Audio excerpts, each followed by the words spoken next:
Rotary, worldwide, and then kind of national, and then regional, and then down to our individual club. And that vision and that purpose kind of needs to echo and kind of have the same feelings, same vision per se. I think another responsibility for club presidents, of course, we've talked about recruiting. I would say with that, make sure that you're recruiting the right people. You got to vet them and make sure that you've got, it's not just all about membership numbers at the end of the day. It's getting the right people in the club. And Evan mentioned, being up on the podium and stuff, I think club president's going to be a sounding board. And that's, again, kind of a two-way. That's, from Rotary International and stuff and our region, and then also from our members. And you've also got to encourage, especially, and you touched on that, we'll talk about that later, but, getting our club members and stuff involved. And that's going to be challenging, at least right now, and possibly into the future a little bit. So, delegation and stuff, and being sure that, we are incorporating all the members. And if we haven't heard from them, some of them are, they can get on Zoom and don't miss a beat. And some of them, there's some in our club we haven't seen or heard of in a month or two. So it's just keeping everybody engaged. As you said, I think it's going to be much more difficult your year as presidents. You guys are going to be forging new ground. Who would have thought when you were selected as president that we would be in this kind of situation? So we've talked quite a bit about visioning. We've talked about membership. We've talked about the need to engage, both recruit new members and engage current members. Other things that you'd want to talk about related to those ideas? I will say one more thing, and our club has been pretty good about it, or has gotten better at it. But for all of us coming off of a year as president-elect, I think that we can all kind of take the forefront and maybe lead the way to better train, our president-elects that are coming up behind us, fill in the blanks of where, what questions do we still have, or what could have we done better, and make sure that, we are taking responsibility upon ourselves to make them follow suit in our shoes and do a better job than what we just did. I would agree exactly with that. Go ahead, Bo. I was just saying I would agree exactly with what he was saying. And it's not intentional on their behalf. I mean, everybody in my Rotary has been there for, forever, and several of them have been president and president-elect time and again. And I think it's just taken for granted, what they take as second nature or common knowledge about Rotary to newcomers in it. That's not really kind of laid the foundation or laid the path to follow easily. So that's definitely something that we're going to do moving forward. I think a lot of PEs would agree that the training mechanism within the club level is not always the succession piece, that maybe we aren't included so much. And I can remember this from my PE year as well, that we're not always included on decisions, and we're sometimes a little bit lost on what goes on until all of a sudden it's our turn. And then it's like, oh, what do I do now? So it makes me very happy to hear that you guys are thinking about taking the next president under your wing. A couple of things, let's see, we talked about how important it was, how important training was. I hope that you will all encourage your teams to go. And one really great idea I heard, as a facilitator, I'm not really supposed to do this, but we're forging new ground. A great idea I heard is that maybe when training sessions are coming up face-to-face again, that you take a group of people with you in your vehicle and you ride there together and you ride back. And I've heard a lot of people say that that's a great way to build enthusiasm, and you have a chance to talk about it afterwards and kind of debrief. We probably should think about also how we can do that with virtual meetings. The other thing I want to mention is that as we thought about visioning and visions for your club, there is a visioning mechanism. Many of you have already gone through that process. And I just want to do a very brief commercial for that if you haven't. And I'm going to ask how many of your clubs have actually been through it in just a second. But what it does is it helps your club establish a direction and where you want to be. Our club was kind of all over the place. We supported this and we supported that. And if people came and asked for money, it was really hard to say no. And so, but we didn't have what I would call a direction that we wanted to go in. And after we did visioning, it was very clear to everybody in our club that we were all about young people. And so we funneled the funds that we raised to programs that support youth. And while Habitat and many other things are wonderful projects, what we try to do when they come to us is say there are other organizations in the county that can support them. How many of you have actually done visioning? This is probably not a great question for virtual meeting, but if you've done visioning and you want to pipe up and do a commercial or say it's awful. We verify with Cindy. I'm sure, Cindy, we've done this twice in the last 4 or 5 years, haven't we?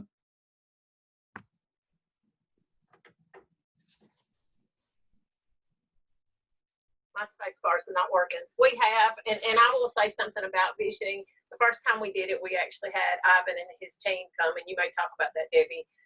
The second time we chose to just take our visioning that we had worked on and as a group, just go over it together. I would say plugging the district, I think having somebody come again might have been better just because we already know what we're doing and we didn't have an outside person giving suggestions and that type of thing. And really the second time we did it, we were just trying to see where we were from our original visioning, but it's a great thing. And you get you find out a lot about your club. So, but yes, we've done it twice though. Great. So if you would like to do it, you can contact Ivan Jones. He is one of your fellow president-elects from the Rotary Club of Shelbyville. Let's see if I say that right. And we'd be happy to provide contact information for him. I do want us to think about, as we talk more, are there things that you should be doing right now before July 1? Anybody want to chime in on that? Things that you feel are really important now before you actually step into the role itself? You know, Deborah, one thing that we have done as a club, and it's helped our board, it's helped our presidents too, is we have kind of outlined month by month by month what our projects are. And that way, you know, it doesn't, you know, it's May right now and time has come up and all of a sudden it's June and we're like, you know, crap, what's our project? We haven't really even started on it. And that's helped us with kind of delegation on who's heading which project, and it just kind of keeps us on a timeline. And it also keeps us active and busy. And we understand that not all members can participate in all 12 projects. And some of the projects are big and take the entire club. Some of them take 2 or 3 members. But, you know, kind of laying that groundwork out, it helps us. It helps us in our board meetings. It helps us, you know, give updates during our regular sessions. So I would encourage that as well. Great idea, Doug.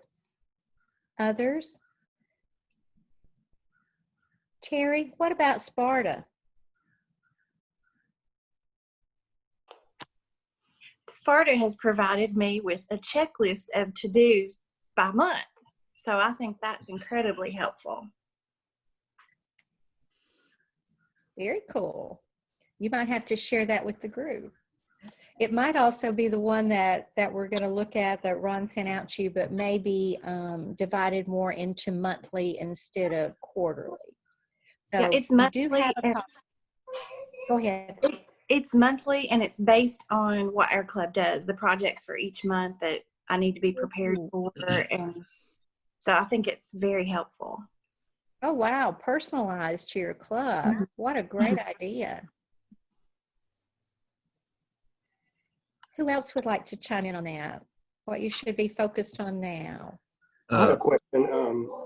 Doug had mentioned sort of doing a schedule for the whole, and I think he meant the whole year. I just want him to clarify. I thought that was a good idea too, to just kind of sit down with maybe like the board and just kind of figure out, hey, here's what we're doing this year. And is that the gist of what you were talking about? Just kind of plan the whole year out? Yeah, it is. We started this several years back. We thought it was important. Again, we've got a fairly large club, and wanted to keep everybody encouraged and involved. So we wanted to have a project per month, and something that we could put on paper and turn in. It helps with awards. It helps with our involvement. It helps with the community.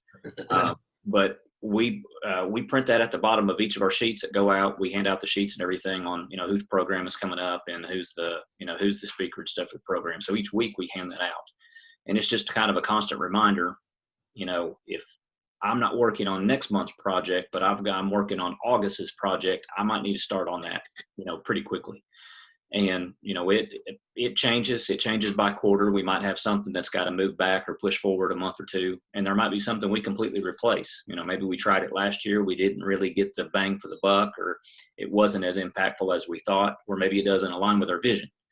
So we'll alternate that or substitute that out for another project. But everybody in our club has the opportunity to be involved with any project they want to, and again, having it in front of them each and every week, it also gives us, when we have our monthly board meeting, it makes it pretty simple to go through and kind of get a report card on what has just happened, and also a reminder of what's coming.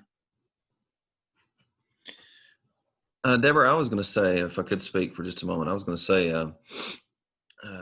right now, of course, I could be pinpointing and going back to talking about visions and communication and stuff again, just because that's my background as a therapist. But I think that again, focusing on how we're going to move forward and communicate with our members during the adapting to how we're going to meet, or if we're going to meet, or and just moving forward in the future on physical meetings or Zoom meetings or phone calls, emails, text messaging. Just communication is going to be vital. If we can't meet physically, there are obviously alternative methods to meeting, and we should utilize those and keep safety in the forefront.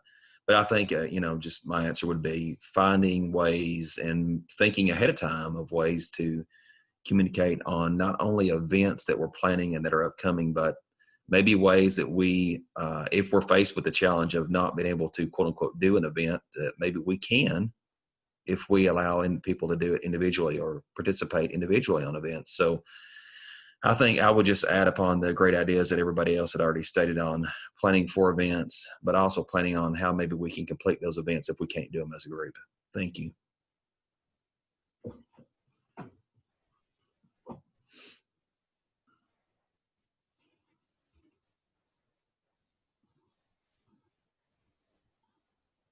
Deborah, you're muted. Just talking away, and I was muted. I thank you for that. All of us are probably going to have to give some thought to how we can do more things virtually. And there are all kinds of ways I hope that you will be able to come up with to adapt fundraisers and activities. We can certainly still do good in the community virtually. But it is going to be a challenge for this group. One thing I wanted to come back to quickly is the idea of that personalized checklist that several of you talked about that will help you as you move through your year. I would encourage all of you to try to develop something like that to pass along to your successor as we think about training for those who will follow you. I think that would be a super idea. I'm going to skip which comes during your president's year, because I want us to get to this question of, as club president, how can you create an engaging club experience? And your whole focus at least in the beginning, is going to be how you're going to do that virtually. So let's talk about that a little bit. Your challenges, how you think you can be successful, what you're worried about, just whatever you want to talk about.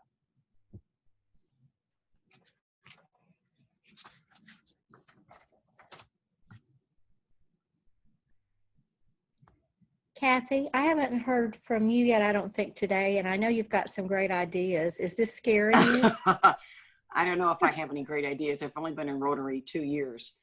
An engaging experience. A gentleman who was president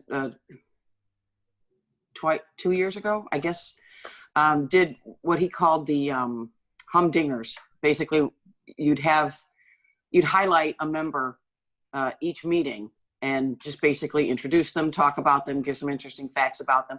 And it helped us learn more about each other than you'd normally get in just regular conversation. It showed some people's talents and experiences that they've had that we could use, for future projects. Oh, hey, I didn't know you did that, or that you knew this person, or some. But as far as other than, I don't know. This is all new to me. Sure. Part of what we're going to do is hopefully share some ideas that will help with that. Who else would like to address that? I think one of the, going forward, and we've used our Zoom meetings for the last month or so, in understanding that that's not for everybody.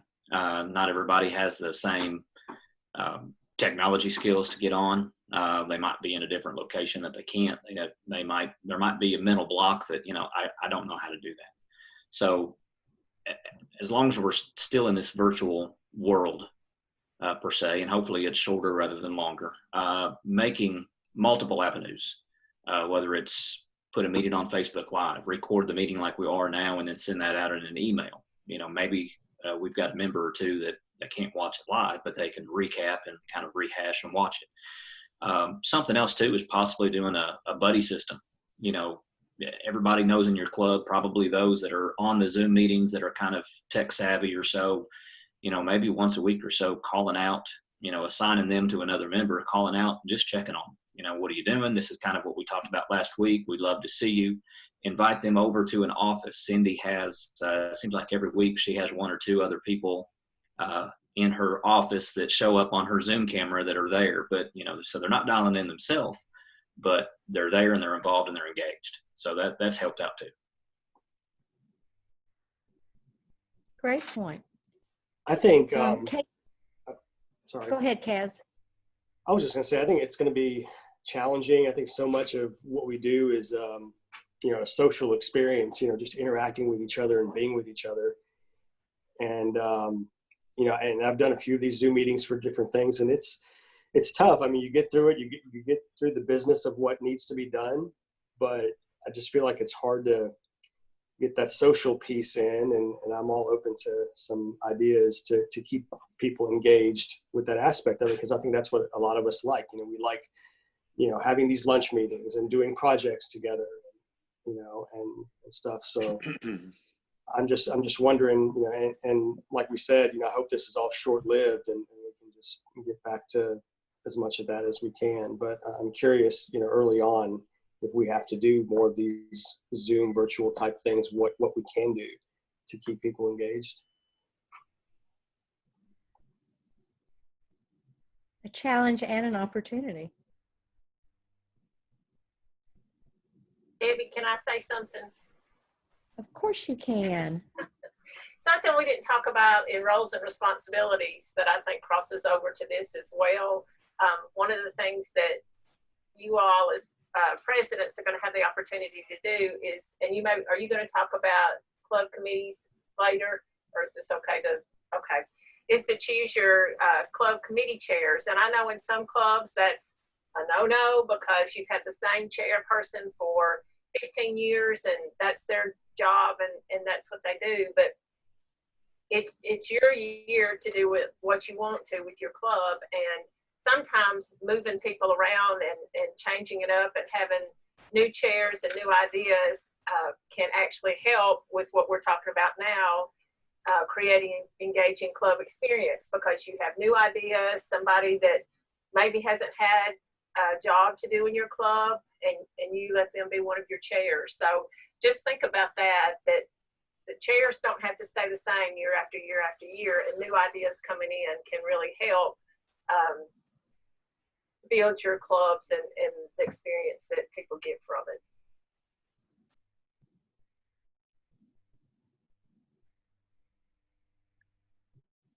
You know, Cindy brings up a good point, in that when we get new members, and we've been blessed with a club that it seems to be getting a little younger, and you know, we've got new members coming in the door. I mean, not all the time, but you know, with that comes new ideas, and maybe we have kind of a brainstorming session.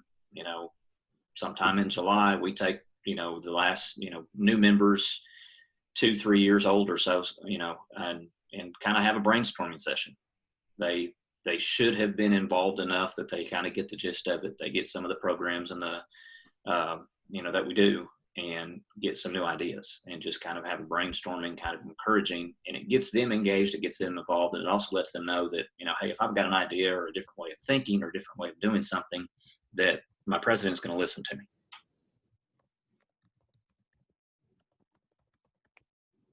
Great points. Other thoughts on this?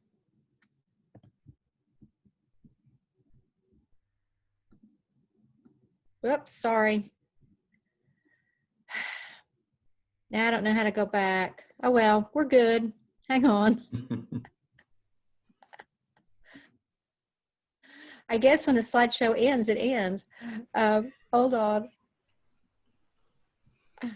It's a reminder, Debbie, that all of us need to be flexible in terms of how we're dealing with meetings.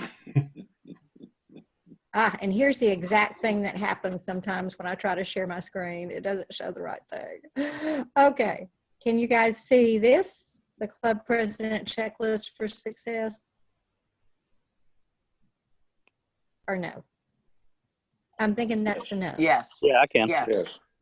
Yeah, we Okay, can see it. super. Since my PowerPoint went away, this is what Ron sent out.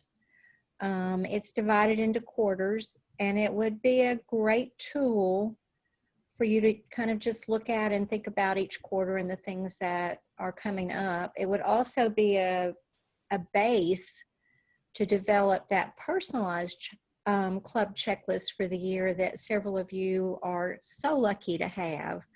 And I think also we might be able to ask the people who have one to share their personalized checklist so that you could use that as a model to develop one of your own. I am going to stop sharing now. There we go. And we're all back. So we were talking about challenges and things that you're going to have to deal with. Kim, is there anything that you're concerned about that you would, you'd like some feedback on, or you'd like to share a great idea with regard to engaging your club members and club meetings? Debbie, Kim's not on. Oh, I'm sorry. So sorry.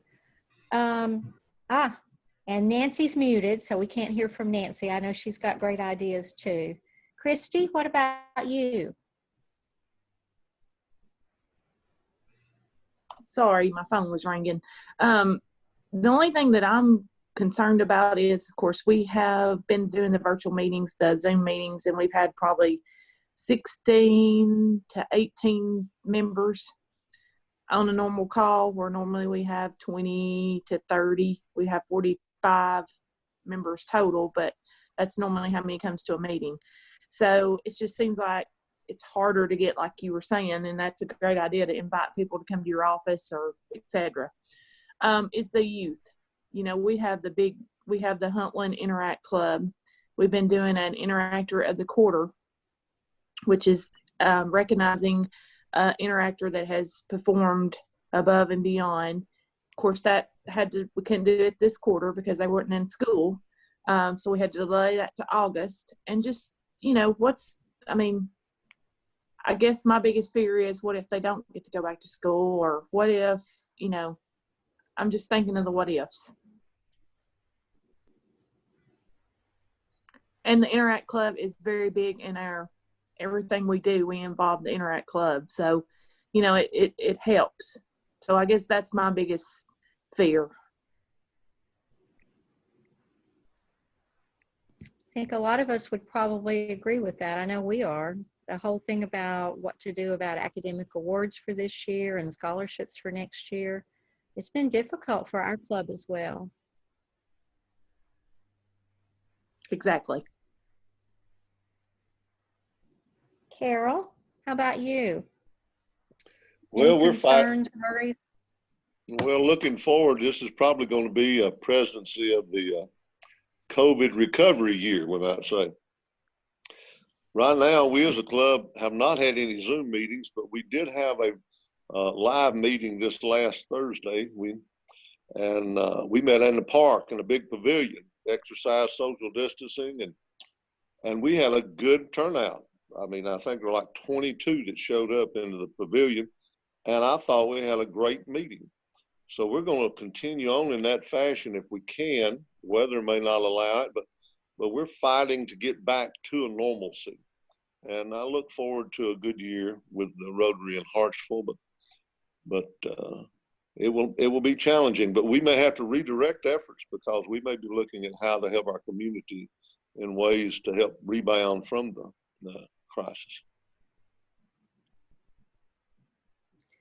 Great point. Are any of the rest of you thinking about changing priorities for this year?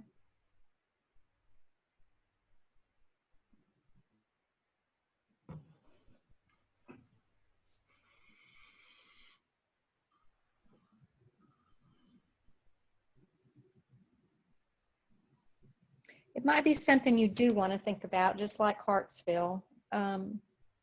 With the economic recovery was interesting. And again, I'm going to insert something personal with our club. We were all about providing food because we were worried about the children and we felt like it was going to be a huge need. But when we checked with our United Way and our cooperative ministry organization, they said that there's really enough food. It's getting the food to people because many of the volunteers are in the targeted age group that we want to stay home and stay safe. What we found was that maybe later rent assistance and utility assistance may be more important than food because the food need is being met in other ways. So I'll just pass that along. I want to, KC, you've been making some great comments on chat. Would you share that last one that you made? I think it's a great way to close this out on virtual meetings. Sure. One of the things that I teach for UT, so I have been teaching on Zoom for years. And one of the things I like about it is that it's the only time that I can remember getting to see all the faces of my club at once. And I think as time goes on and people are more comfortable with the video image and just talking out, that we're going to see the clubs get a little closer because everyone's right there. And I also think that when we do go back to face-to-face meetings, I think there'll always be a Zoom or a digital component for people to be able to drop in digitally as well as face-to-face. I'm really enjoying it. It gives me a real respite from my day because while I may not be able to get up from my desk and run over to a meeting, I can always pop in from my desktop. I do have one question. Does Rotary have any type of subscription to like an online course software? I know that we have a lot of capacity with our websites and our database and everything, but I think it might be interesting to kind of take some of the ideas that we've talked about and actually move them over into a course type platform where the club can go and keep up with everything all the time. Just a thought. I know I try to use Google Docs with my club, and I have some people that just can't do it. They don't have access for one reason or another. So it doesn't make it a good platform for everyone. So I was just curious. Ron, I'll let you answer that one. I don't know if I can answer that one because I'm not sure I understand what the question is. I mean, I understand. I guess, Carrie, you're saying, is there a way that we can? I mean, Canvas or Blackboard, an interface like that that allows you log into, so it is not openly accessible, but also it allows you to have discussions, threaded discussions, and to post videos and documents and deadlines, and when you go through it, it automatically notifies all your members of whatever announcement you send. So it's a little bit more advanced than I think what our website does. But it also, like someone that works in banking and finance that can't pull up an open platform like Google through their computer could log in and go to a closed one that's protected. That's my thoughts. okay.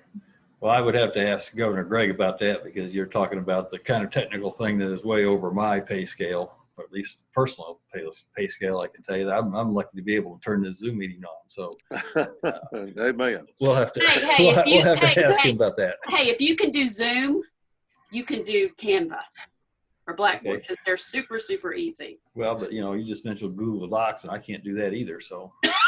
Google Docs is not easy. It's not intuitive. Google Docs is not intuitive. Hey, Casey, I just wanted to say one thing. I really like that idea. I mean, it may be from me being younger in my group and still kind of in that college mindset of doing online courses and whatnot, being able to learn in that style. As president-elect, I actually created a Google Doc in our sheets, in the sheets format, and you can get it on your phone, and it's interactive, and it's a way that I've kept up with our group's scheduled speakers or events and whatnot. And it's an interactive way. If there were any changes of maybe our social media committee chair or our existing president now or any other member has access to it to edit it. So they can do a live update of it and we'll all get notifications of that. And I really like that platform.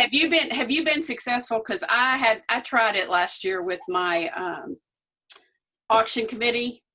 And every time I would tell them, everything is it's in the folder on Google Drive. This is how you get to it. And over and over, and they still would not go there and look.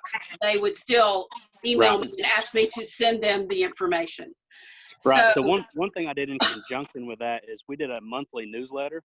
So we would still do that. And so the ones that would actually actively go and keep track of the Google Sheets and see what was going on and what was ever changing, we would still send out the monthly newsletter to let everybody know, say, hey, this is what's going on now. But I mean, as you know, things that happen in the beginning of the month could affect the latter weeks of the month, and those individuals were not as up to date.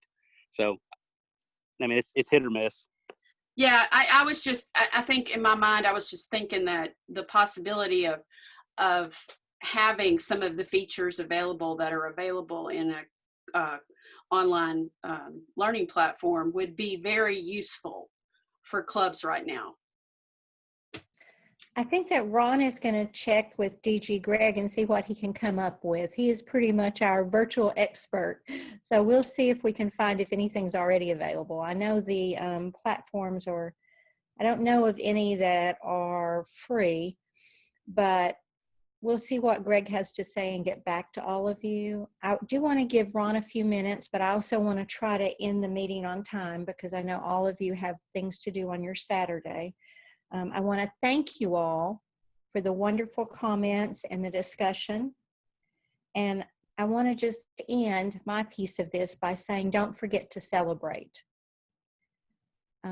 Every accomplishment that you have during the year, whether it's a new member learning how to get on Zoom or any of those things, please take the time to celebrate those because that's what will really pull you together, I think, as a club. We had some questions about ways to be social. I like the Hartsville idea. It worked for them of the pavilion and actually sitting around. I've heard other ways to be social, virtual happy hours.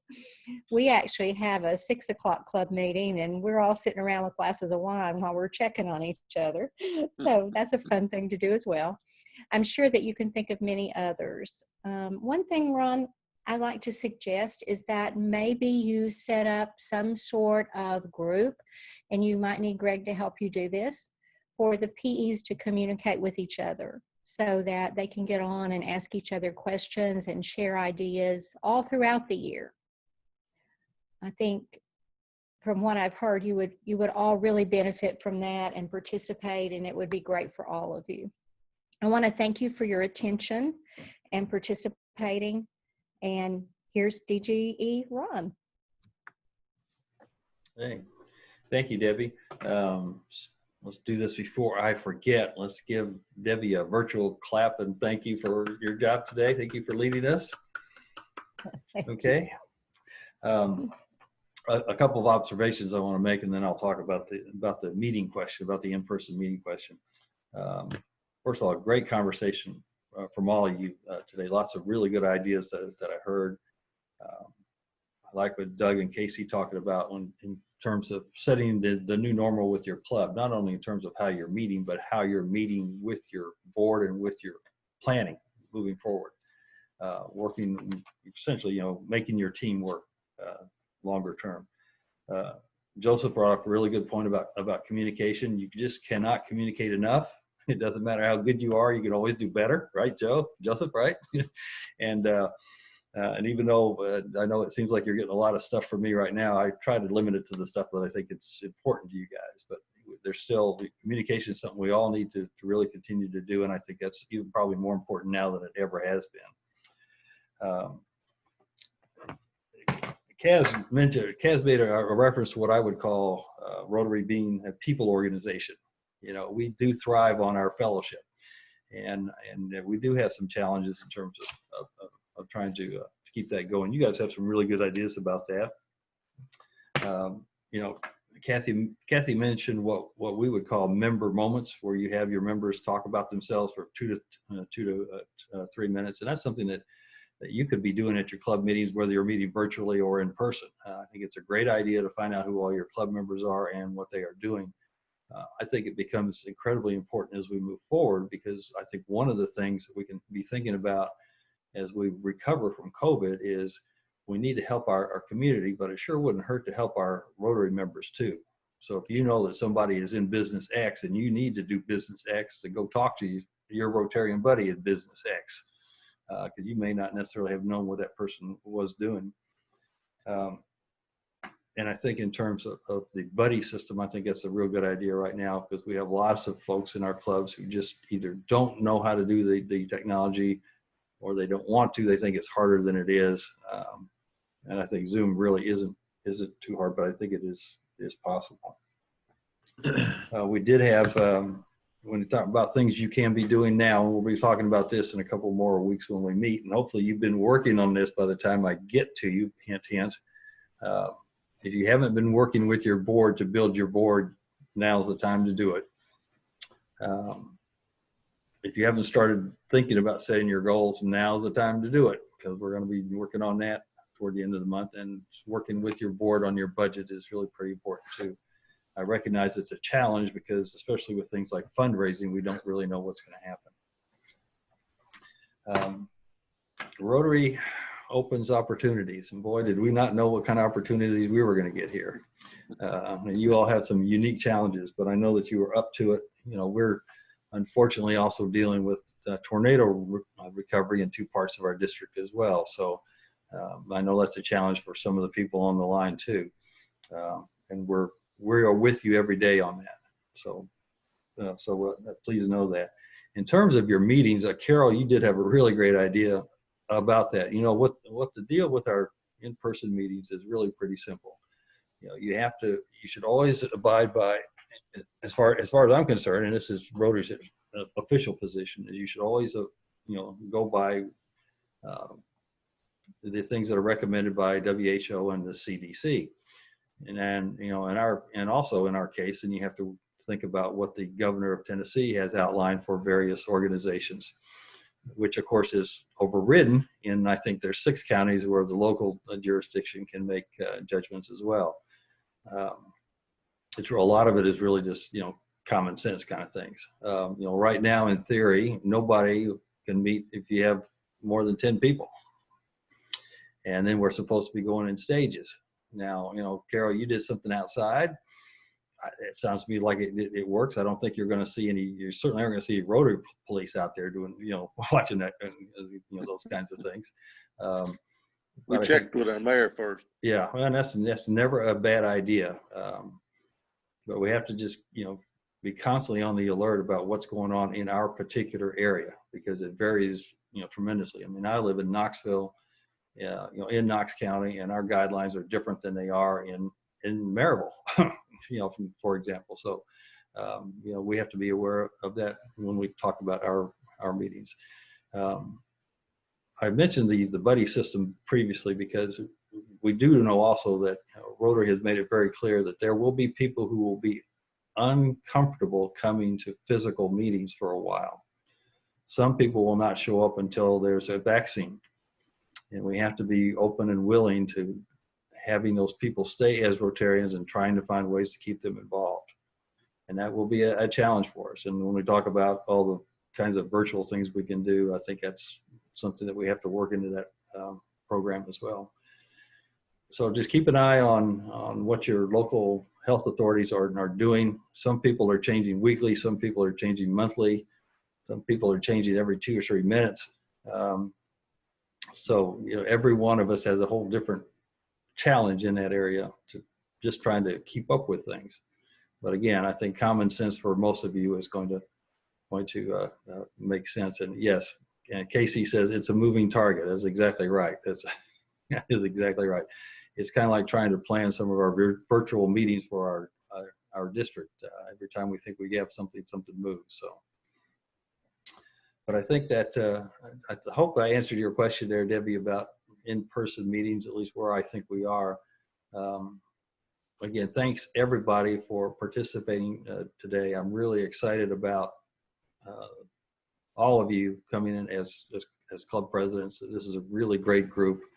And I know that you're all going to do really, really well. And I also know that you won't hesitate to ask us if there's anything that we can do to help you, because that's why we're here.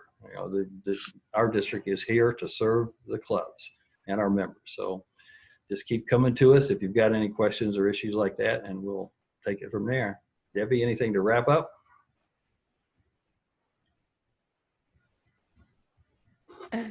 I'm all good. Thank you. It was a pleasure. And I look forward to seeing all the great things that you're going to do this year. Okay. Everybody have a great day. Thank you. Thank you. Got a lot of good notes today. Thank you. Thanks. Thank you very much. Thank you.